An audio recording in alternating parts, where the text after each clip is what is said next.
नमस्कार, जय जगन्नाथ। मु हेमंत जेना, संपादक राजश्री कला और साहित्य संसद भुवनेश्वर। आज ये पवित्र बुद्ध मंदिर परिवेश मध्य भद्रक वासुदेवपुर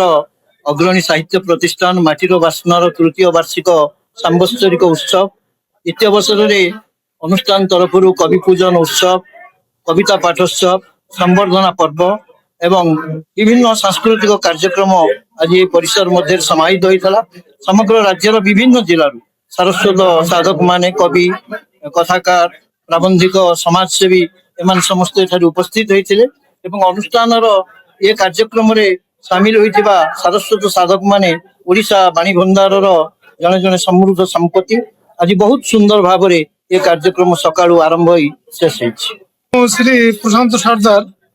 मालकानगिरी आसी अच्छी आज माटीर बासना जो साहित्य संसद बाणिज्यपुर तरफ बालेश्वर तो ये आम समस्त खुशी समग्र ओडिशार कोन अनुकोण सब कवि प्रतिभा माने आसी ये बुझाई सभाटी 9 आरंभ हो खूब सुंदर भाव में सुचारू रूप से सभाटी संपूर्ण करागला। जो कवि एवं कवयित्री मैंने आज लेखा लिखुंट से लेखा उच्च कोटिर यही उच्च या समग्र ओडिशार तथा समग्र भारतवर्ष अनुकोण को यहाँ पहुंचाई दे पार मोर आशा। सर्वस्व हारि मो ठार अलग जगार केड़े अभागा मो भितर रहिलु तुई दिने अनुभव करिली नाही पेट चाखंडक भरिया जाई पाइगली मो नरकरी जगह जगार केड़े अभागा ए होछ भजन ए मोर मुखड़ाटी कहछि तो स्वर आमे करेन स्वर करबा ना नीलकंठ सेठी काटगोदा ब्रह्मगिरी आसी अछि मोर दीर्घ दिन लेखा लिखि अभ्यास अच्छी मोर पिला दिन अभ्यास अच्छी लेखा लिखि करे साहित्य साहित्यिक संगठन में 2024 रु सहित ओतप्रोत भाव जड़ित मु लेखा लिखि करके दिए रामायण गीता कविता छंद पद गीति कविता गुड़ा मु लेखा लिखि करके दिए आज माटीर बासना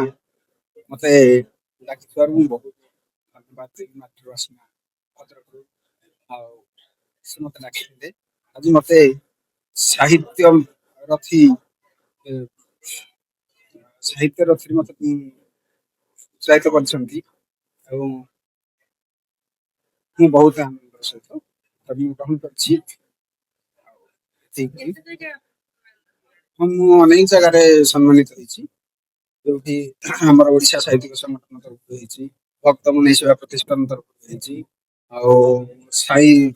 प्रतिष्ठान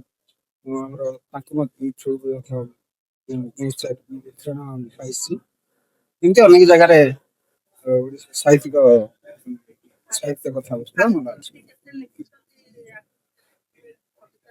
तो लेखा बर्तमान जारी रही लिखा कम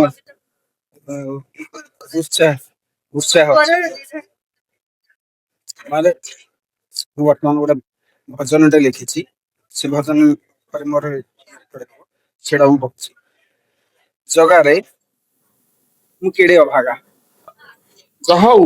ओडिया अस्मिता को बचाइबा जो कई जन मानकर उद्योग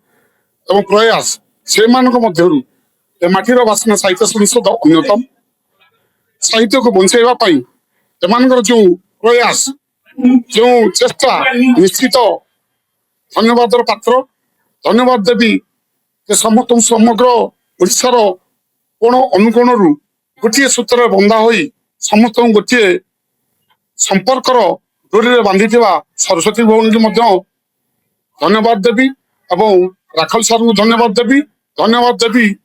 जो मैंने आपण मैंने समस्ते